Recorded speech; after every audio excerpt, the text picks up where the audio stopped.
Welcome to the Flux, where we hear stories from people who've asked what-if questions to better understand the world and talk about how data can help tell stories that impact decisions and create an intentional impact on the future. This is your host, John Cordier, CEO at Epistemix. In a world where the flux capacitor from Back to the Future does not yet exist, people have to make difficult decisions without always knowing how the future will play out. Our guests are people who've taken risks, made decisions when uncertainty was high, and who have assisted decision makers by using data and models. We hope you can turn lessons from our podcast into foresight so you or your organization can make better decisions and create an intentional impact for others. Welcome to the next episode of The Flux. Today, we're on with Tom Pike. So Tom, glad to have you on. Glad to be here, John. Yeah. So we're both at the Complex Systems Society conference here in Santa Fe, New Mexico, talking about complex social science, agent-based modeling, and a number of other topics.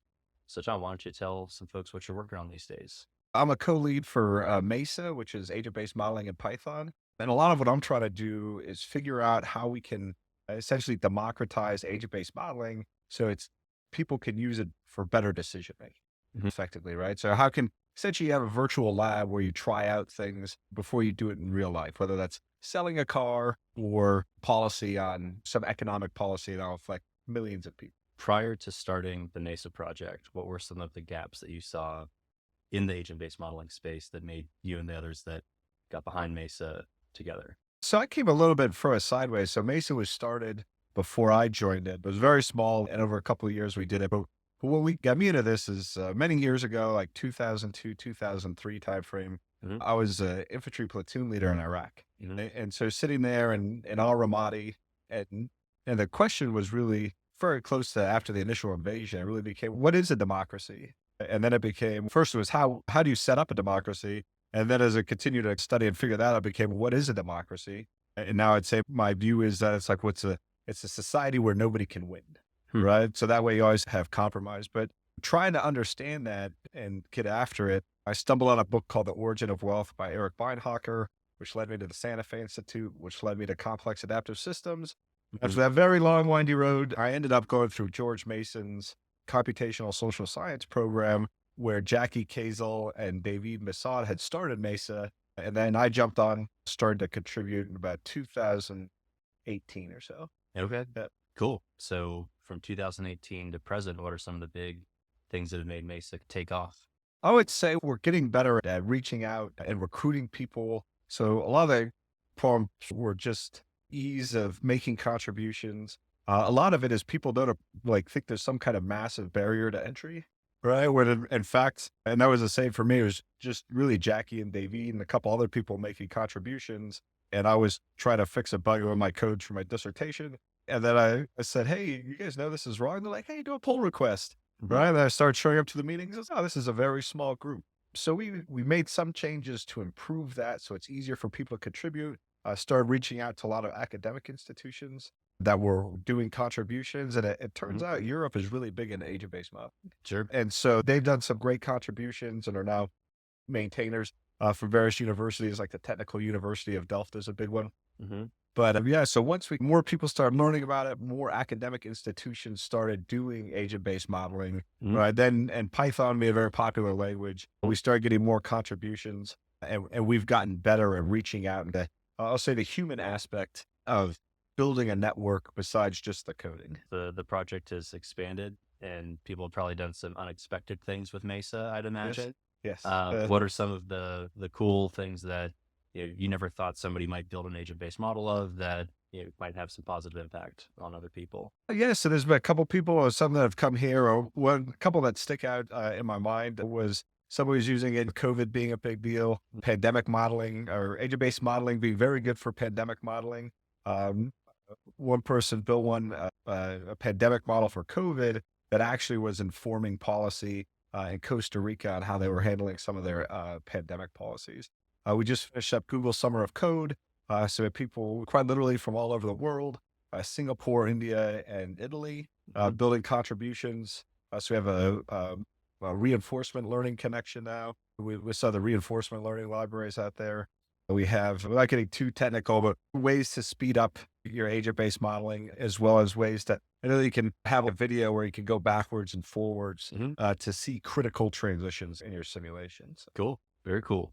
So what are some of the things looking forward that are exciting you about where the field of agent-based modeling and computational social science is headed?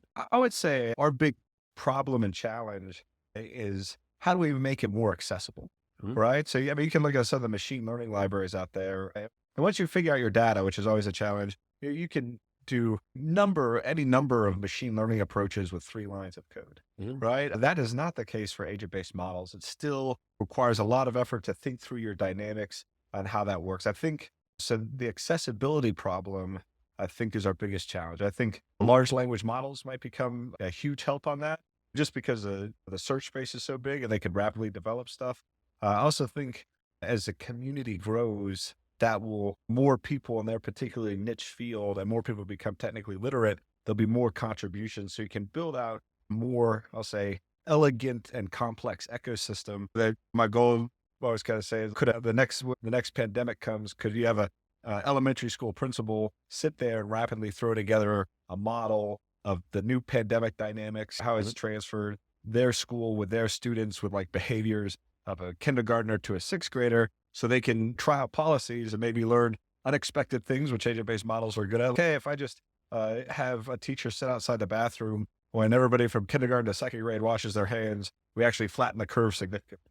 And so they have that virtual lab, digital twin, where they can experiment with ideas and policies. That would be my goal, is that it's super accessible to people to just take all those building blocks for whatever their problem is and throw it together. And beneath that is a lot of rigor and science and knowledge.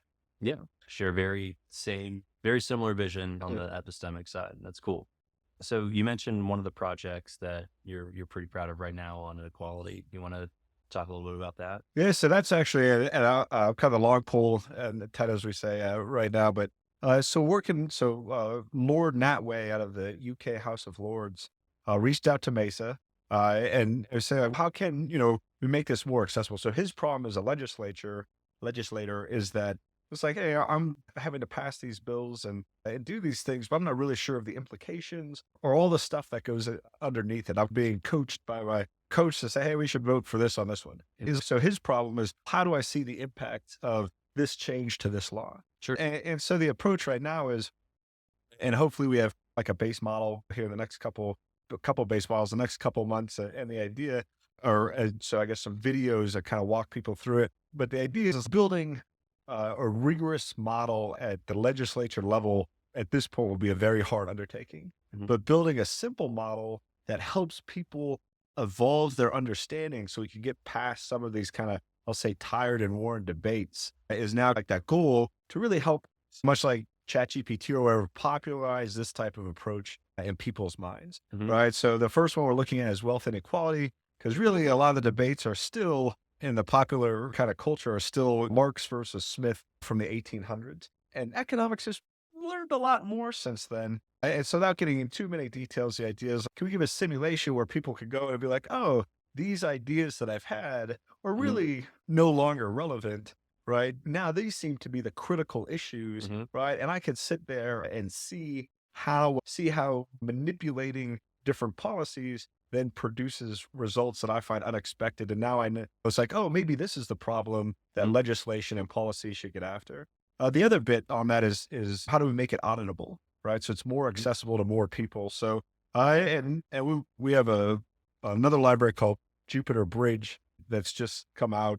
And the idea is that you can have a simulation, but you can flip actually into essentially interactive documentation that gives you like, hey, these are the major muscle movements that this simulation is doing. And here's an explanation. And it goes so far as that you can change the code to see what that impact is, toggle a button that tells you, it's like, hey, line by line, this is what's happening in this particular chunk of code. So I think that's where we're going right now is number one, I guess, get more people understands. Well, first phase one is let's see if we can popularize it with simple models that are approachable to people that address issues that are very relevant to them, that are being driven by, I'll say, old and tired debates that are just being exploited by populist leaders right now. Sure. And then it's And not only that, but how do you make it audible? So it's not just a black box or it just does it, but I don't know what's under the hood and you can actually see what's under it. Yeah, absolutely. It all comes back to the accessibility argument. Yep. And Yes, accessible 100%. for the policymakers, executive decision makers, and whoever their technical right-hand person is. So they can go in, look at the models, observe it, and that creates trust, which is exceptionally important for anybody in the decision-making role. So one of the things you mentioned related to some of the maybe economic policy or public policy, if you look at the world in the 1800s, it wasn't changing as quickly as it was today. And the field of economics, as the world changes, behavior change happens more quickly. Maybe 20 years ago, behavioral economics started becoming more and more of a thing. And recently, a couple people started mentioning the work that Don Farmer's been putting into complexity economics for the last 20 years or so to get that popularized. He just came out with a book. There's some others who are trying to get behind this complexity economics movement. So in the field of economics, if you're applying agent-based modeling, clearly there's some good examples. Do you have examples of people working in MESA on some economic challenges? Yeah. So off the top of my head, I know now I can't remember the exact name, but the University of Maryland actually have an economic toolkit, and underneath the hood is MESA. I haven't seen any rigorous, I'll say, policy ones, but I'm sure there's some papers and whatnot that are out there that people have written on it. Yeah, it is complexity economics is a thing, and I think that goes back to the point of the world is changing very fast. But the bit with that is you have, to include myself, experts that have spent decades understanding the world in one way, right? And that has not been easy to gain that, say, understanding of classical economics. Then you have, I'll say, disruptors like Don Farmer come in and be like, hey, maybe we should think about the world like this instead. Mm-hmm. And I think that becomes the great challenge or the breaks in that, right? Which is that, hey, I've spent 20 years learning the world this way, and now you're saying I should look at it this other way that I'm not familiar with. So I think that's a great promise of potential of agent-based modeling and making it more accessible, is that interaction will help you see the world in new light and ideally help you adapt preconceived notions, which I have, or an understanding into a new understanding, because now you have this interactive tool to explore how you understand the world, maybe some new ways to understand it. Cool. So let's put economics aside and epidemiology, pandemic planning aside.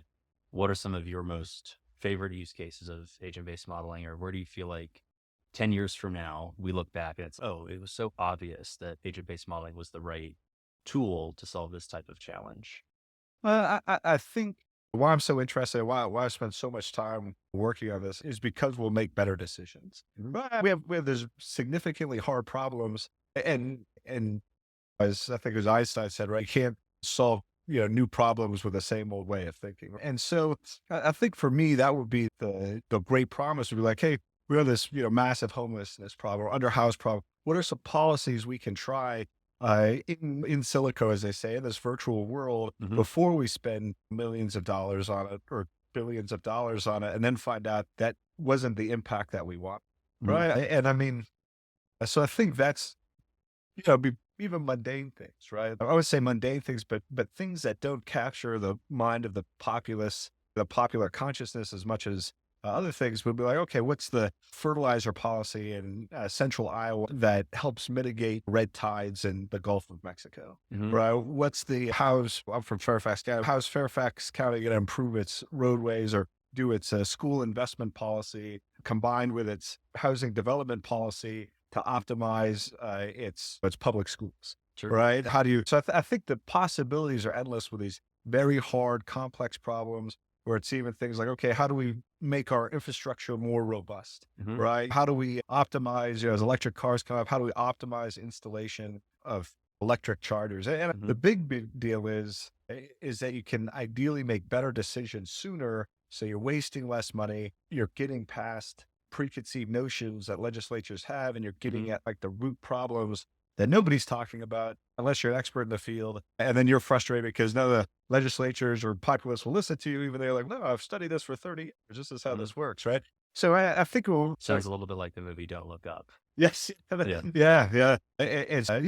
And I think piling onto that, we've talked about this project with Nat Way, right? Is that it's like, I think these computational tools have the approach to take us to like the democracy 3.0 or governance 3.0, right? It's that next level of governance where now the legislatures, the experts, right? It's the politicians, the experts, and the population can talk more effectively to each other. Yeah. And have that common drawing board where they're not talking past each other, but more effectively discussing the issues and where they disagree.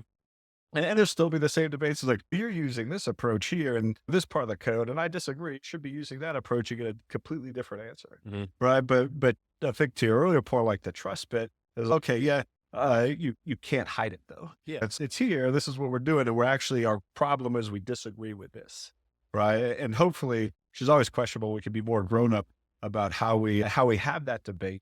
Right. We appreciate it's like, we don't know the answer. Let's try one or the other. And then we can now see how the results compare to the model or the simulation and now make better decisions and gain better understanding together. Yeah. One of the people who was on the podcast recently, who's at the conference, Timothy Clancy, he was talking about how the first 48% of identifying or solving a problem is, are we all pointing our brains at the right thing? Yep. So do we have alignment there? 4% of the middle is, let's get the right model down, whether that's an agent-based model or a systems dynamics model, whatever it might be. So long as we can observe it, have conversations about it, great. But then the last 48% is, can you build consensus as to what's the next action we collectively are going to take? Yeah. And we take a very similar approach to what you just described on the epistemic side, where you have to bring all these stakeholders along. They each have to see their part of their contribution into informing a model. Some people aren't great at coding. They might be able to describe a scenario. They might be able to describe the strategy. They're not going to write a line of code. Yep. So they're reliant on somebody else to do that.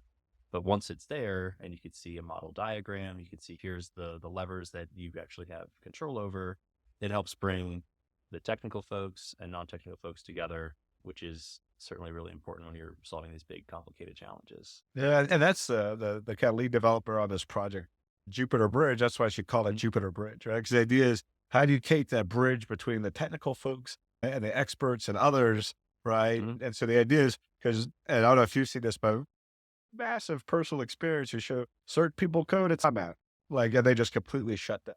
All right, so that's the problem. Let's see if we can hide all that code and focus on the meat of the thinking that's associated with it. So, yeah, really love the idea of democracy 3.0. I don't know if we're in 2.0 yet or whatever, but there's a group of computer scientists that are now starting to adopt agent-based modeling a little bit more through an initiative called Common Good AI.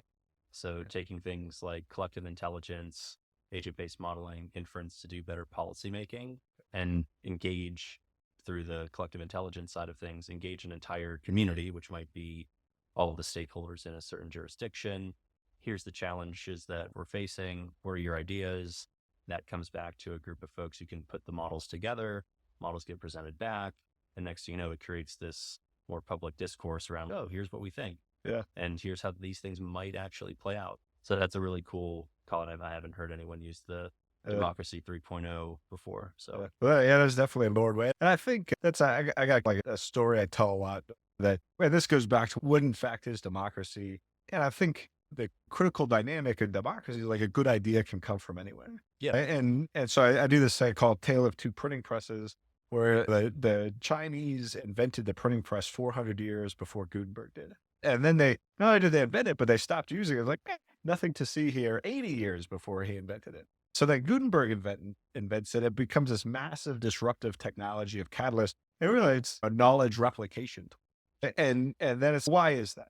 Right? It's like the China at the time was under the emperor, very autocratic rule, and you had the bureaucratic elite that were incentivized to maintain their position and continue to be the elite, which gives you a very kind of narrow focus on who has ideas and how those ideas spread. You go to Europe and you have this network of fiefdoms that were all just sitting there fighting with each other.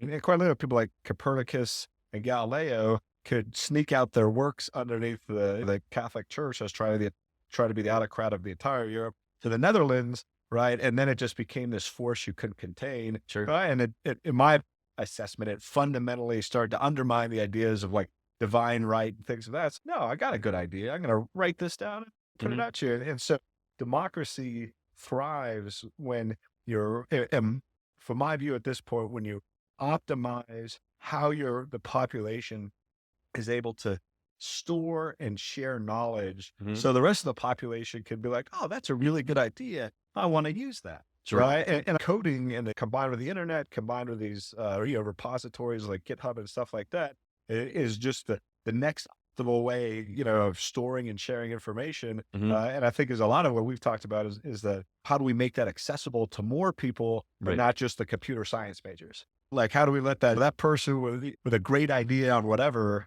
right? So how can we store that in code and now let everybody else take a look at it and say, hey, this is a really good idea. I can use that against my particular problems.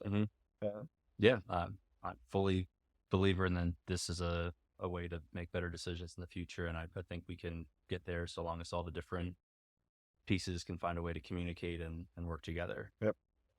Last question for those people that are tuning into the podcast that might not be familiar with agent-based modeling, might want to take a first step, might be a high school student or a college undergrad who's considering what they want to do when they grow up. What advice do you have for people that are trying to get into agent-based modeling for the first time? Probably the easiest way at this point, because you could just install it and play with models, would still be NetLogo. Sure. So NetLogo is out of the University of Chicago, I say, with Uri Walensky. And it's just like you can install an app and then immediately start playing with simple models so you can start to experiment with them. So just get down and just start trying. Yeah, I would do that. And then we start to learn more underneath it. I would always encourage you to learn some coding. If you go to Python as a fairly straightforward language to learn, although there is some initial investment, right? MESA, we have tutorials where you don't need to know any coding, right? But like our intro tutorial, you can literally just walk through the cells, hit the play buttons, right? And then have a dashboard to play with the model. And hopefully soon we'll get to the point where there's just some website you go to and you can play with models. Other than that, my recommendation would be, since we're in Santa Fe, just down the hill from the Santa Fe Institute, they got great free on-demand courses, as well as synchronous courses through their Complexity Explorer. And so getting that baseline of, in essence, why agent-based model, why a lot of I think a thing that people don't appreciate is there is a very large amount of problems that science and experts have never really been able to address, right? But once they started getting the digital computer in the 1960s, and now where we're at, and now with like machine learning, other forms of AI and tools like agent-based modeling, system dynamics models, humanity as a whole is now able to start tackling problems that for literally thousands of years I knew about, but just couldn't address. Sure. Right. And so I think that foundation in understanding that realm of problems, which you can put on the umbrella complex adaptive systems, I think will give you a good baseline to start, I guess, breaking down some of those preconceived notions, because, when you learn stuff in school, you learn what we know. Right. And education doesn't often talk about, hey, we just learned this and it's a really cool tool. And now you can do a, Gaussian distribution, all this stuff. But they never talk about, this is all the crap we don't know what to do with. Sure. Right? Just too hard. And I think that maybe gives us a bit of the Dunning-Kruger effect as a society, where we just think we know all these things because we never stop to say, what are the things we don't know? What is a democracy? How do we do effective policy to maintain a healthy and thriving democracy? And so I think so I guess a short version is, play around with some models. There's lots of them out there. You can probably just search agent-based models and find some that are just internet thing. Nikki Case has some great tools that kind of help you see some of these dynamics. And then start learning about complex systems, start learning about those things that we just, these are all the hard problems we're still trying to get after.